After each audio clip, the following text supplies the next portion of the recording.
કરવા ખેંચમતોણ કરવા બુદ્ધિ બુદ્ધિના પ્રકાશકને જાણવા માટે આપીશ. જે દિવસે તમને આ બુદ્ધિનો પ્રકાશક કોણ છે એ ગુરુ કૃપા છે, કૃપાએ સમજાઈ જશે, એ દાડે તમારા પ્રશ્નોનું સમાધાન આવી જશે. એ દાડે ફક્ત એક જ જવાબ હશે જે બોલી શકાય એવો નથી. હું છું એમ કહું તોય સાબિતી આપવા જઉં છું, પણ શું જ જ્યાં વાણી મૌન થઈ જાય, બોલવાનું બંધ થઈ જાય, જ્યાં અક્ષર ના પહોંચે, ભાષા ના પહોંચે, શબ્દ ના પહોંચે, તર્ક ના પહોંચે, વિતર્ક ના પહોંચે, પ્રયત્ન ના પહોંચે, ક્રિયા ના પહોંચે, અહંકાર ના પહોંચે, મન ના પહોંચે, બુદ્ધિ ના પહોંચે, ચિત્ત ના પહોંચે, કશું ના પહોંચે, એ અવસ્થા તમારી મૂળ સ્થિતિ, મૂળ ઘર તમને સહેજે પ્રાપ્ત છે. આવી તમને ઘેર બેઠા ખબર પડી જાય જે દાડે તમે બુદ્ધિના પ્રકાશકને જાણો. એટલે બુદ્ધિ ડખા કરવા માટે નથી મળી મારા વાલા. जामे जितनी सूझ है उतना कहीं बतलावे, वाको बुरा न मानिए बहुत कहां से लावे, बोली से पहचानिए चोर साहू का घाट, अंतस्करण की धरणी निकलेगी मुख के वाट. बोले એટલે ખબર પડે કે કોઈ સત્યો અલગ પુરુષ છે કે પછી ચોબડિયો છે. શરીરની વાતો કરી તમે ચોબડિયા ઠરવાના સંતોની નજરમાં, જાગેલા મહાપુરુષોની નજરમાં. શરીરથી ઉપર ઉઠો. નિરાત મહારાજનું જ્ઞાન આવું નથી. સિંહ ગર્જના કરે એ વખતે શિયાળિયા ઘેટા બકરા હડફેટમાં મરી જાય. આ સિંહની ગર્જના છે. પોલમ પોલ નહીં ચલાવવાનું. બધા વાંદરા હોય ને એક વખવારો મૂકી થઈને બે બરોબર છે, પણ બે વખવારા ના હોય કે ના હોય. કોઈની ટીકા નિંદા નથી કરતા, પણ આ સદગુરુનું જે આ વ્યાસપીઠ છે, આ સતની ગાદી છે.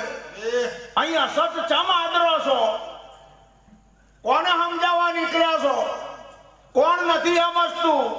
શરૂઆતમાં વાત આવી આજની, બ્રહ્મ સત્ય જગત મિથ્યા જીવ બ્રહ્મ ભેદ. મહાપુરુષે આપેલું આ સૂત્ર છે. જગતગુરુ શંકરાચાર્ય જેને ભારતની અંદર પંડિતો કરતા હતા ને, પંડિતઈ આવા 1 કરોડ પંડિતોને પરાસ્ત કરી અને એ જમાનામાં જેને 4 મઠ સ્થાપ્યા છે, એનું આ સૂત્ર છે કે બ્રહ્મ સત્ય જગત મિથ્યા જીવ બ્રહ્મ ભેદ. 3 પ્રકારની વાણી છે. એક વાણી રોચક, કોણીએ ગોર લગાડવાનો, ભાઈ સારું લાગે એવું બોલવાનું. સમજ્યા? આ રોચક વાણી, કોઈ ફાયદો ના થાય. બીજી જો રોચકમાં તમે અમારામાં ના સપડાવો, ભાઈ પાણી ના ફેરવશો હે, તમને આ લોકોએ કોઈએ માંગ્યું છે? હમણાં કશું કોઈ વચ્ચે લાવશો જ નહીં. અને પાણી વિના અહીં કોઈ જાય એવો નથી, અને જાય તો સીધો આ સભામાં જો કદાચ કોઈ જાય તો પછી વાત છોડી દે. પછી કહું છું તમને 3 પ્રકારની વાણી. પહેલી રોચક, બીજી ભયાનક, તમને ભય બતાવે. આટલું નહીં કરો તો ઓમ થશે, ઓમ થશે, ઓમ. તમે બીક ના માર્યા, વર્ગી પડ્યા, આવી જાય એની વાતમાં, ડબ્બામાં આવી ગયા. મારે ચોખવટ નહીં કરવી, કોઈ અડી જાય અને મારું કોમ અડાડવાનું. હા, મારું તો ચોપડ લગાવવાનું છે. મોનો તો હારું, ના મોનો તમારે ઘેર. અને ત્રીજી છે યથાર્થ વાણી.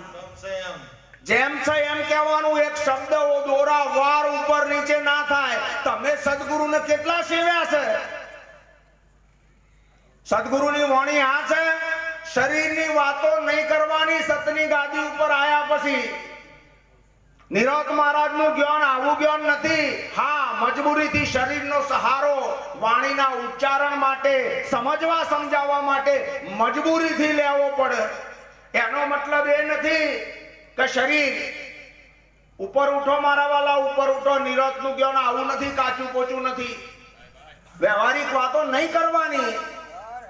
એકનાથજી મહારાજને પત્ની હતી, કયાગ્રી હતી. ભગવાન વિઠ્ઠલનાથજીના મંદિરમાં ગયો, ખૂબ રાજી થઈને તમારા પગે લાગીને કે પ્રભુ તારી અસીમ કૃપા છે, અસીમ કૃપા કે તે મારા મને કયાગ્રી પત્ની આલી છે ને તે તારી ભક્તિ કરી શકું છું, ન કે મારાથી ના થાત. આ એકનાથજી મહારાજ. બીજા નંબરમાં તુકારામ ગયા. આ તુકારામની પત્ની કર્કશા હતી, છેલ્લી ડિગ્રી. ઘેર સાધુ આવ્યો હોય તો ધોકો લે, સમજો છો ને? તોય તુકારામે ભક્તિ છોડી નહીં. તુકારામ વિઠ્ઠલનાથજીના મંદિરમાં ગયા, પગે લાગીને કીધું કે હે પ્રભુ તારી અપરંપાર દયા છે કે તે મને કર્કશા આલી છે, મારો મોહ ના થાય, મારો અને છોડવી ના પડવાની મમતા મને પકડશે નહીં, અને નથી પકડી માટે હું તારી ભક્તિ કરું છું. અરે આ બીજા નંબરમાં તુકારામ, અને ત્રીજા નંબરમાં મારો જુનાગઢનો નરસિંહ મહેતો. ભલું થયું ભાંગી જંજાળ, સુખે ભજશું. શેની વાતો લાવો છો? આગેવાન છે નિરોધનું.